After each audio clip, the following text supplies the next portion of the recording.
someone steal your idea, even after you file. The truth is yes, and it happens all the while.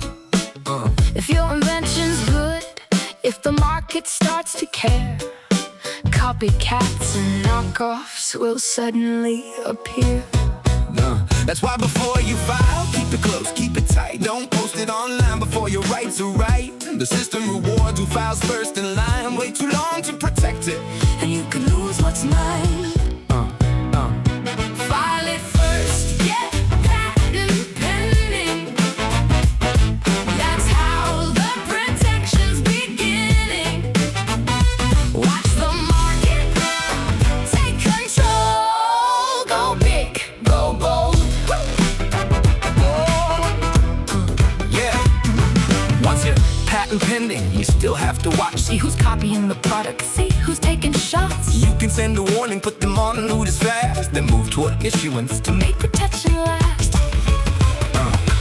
Once the patent's granted, now the rules all change. Now you can enforce. Now you got some range. Federal court, customs too. Ways to stop the flow. Strong patent gives you power the market needs to know.